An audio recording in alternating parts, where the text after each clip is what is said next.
I never imagined my life would fracture this way. Not with shouting, not with slammed doors, but with a quiet truth that had been breathing behind me for years. My name is Callum Hartley. I am 46, a project manager, dependable, predictable, the man people trust to hold things together. For 23 years, I believe my marriage to Eliza meant loyalty. Not perfection, not fireworks every night, just loyalty. I learned how wrong I was on a Tuesday afternoon, in the most ordinary way possible. It started with an envelope that was never meant for me. No dramatic confrontation, no lipstick on collars. Just a forwarded legal notice that landed in my inbox because Eliza mistyped an email address. I opened it thinking it was about taxes. It wasn't. It was documentation. Dated, detailed, careful. A long-term asset agreement between Eliza and a man named Rowan Blake. Dates stretched back 2 decades. Hotel receipts, shared accounts. A second life, lived patiently, consistently, while I paid the mortgage and planned holidays. I didn't scream. I didn't shake. I read every page slowly, like I was studying for an exam I hadn't known I was taking. 20 years. Longer than our children had been alive. Longer than most marriages last. I sat there, realizing the woman I trusted with my future had been rehearsing a lie longer than I had known who I was. When Eliza came home that evening, she smiled like always. Asked if I wanted pasta or chicken. I watched her move through the kitchen, comfortable, unafraid. That confidence told me everything. People who fear discovery behave differently. She had never been afraid. She had been certain I would never look too closely. After dinner, I asked one question.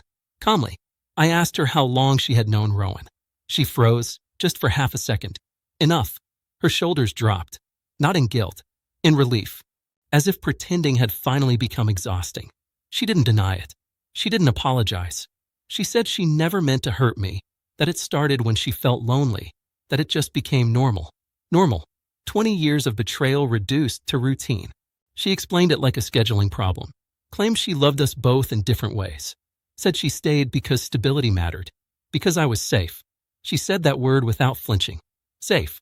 Like I was furniture she'd grown used to. I listened without interrupting. Every sentence tightened something inside me. Not anger, but focus. I realized something important in that moment. The affair wasn't the deepest cut.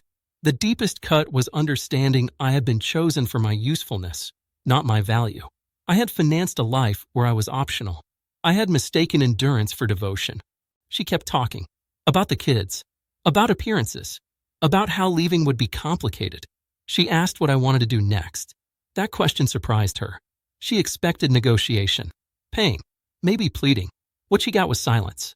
Long enough to make her uncomfortable. I stood up and walked to the study. Opened the drawer where I keep documents. Passports. Deeds. Insurance papers. I had always been organized. She used to joke about it. That night, organization became freedom. I placed everything neatly into a briefcase. I returned to the living room where she waited, arms crossed, already defensive. She asked where I was going. I told her I was leaving. She laughed once, nervously, said we should talk. I looked at her and felt nothing familiar. No rage, no sadness, just clarity. 20 years of deception doesn't end with discussion. It ends with decision. She followed me to the door, voice rising now. She said I was overreacting. That affairs happen. That people work through worse. She said I was throwing away a life.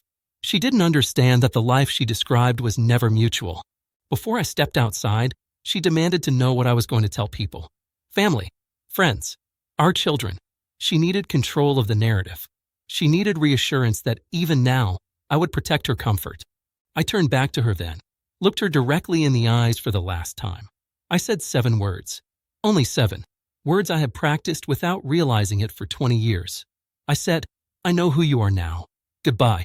I didn't wait for a response. I walked out into the cold night air and felt lighter with every step. I didn't call anyone.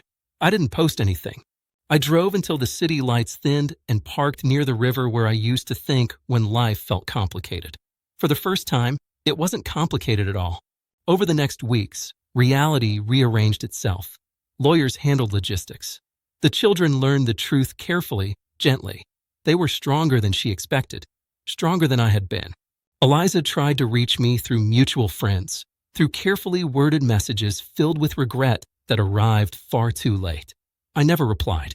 People ask if I hate her. I don't. Hate requires engagement. What I feel is distance. A clean separation between who I was and who I am now. I no longer confuse loyalty with self-erasure. I no longer measure love by how much pain I can tolerate. Sometimes at night, I think about how long she managed to lie, not with chaos, but with discipline. And I understand something else. Betrayal like that doesn't begin with passion. It begins with entitlement. The belief that one person exists to absorb the consequences of another's choices. My 7 words weren't meant to punish her. They were meant to release me. And they did. I sleep better now. I breathe deeper. The silence in my life no longer feels like absence. It feels like space. Space where respect lives. Space where I finally belong. I am not broken, just awake, moving forward with intention, carrying lessons earned painfully, trusting myself again, and refusing to live small for anyone ever again from now on.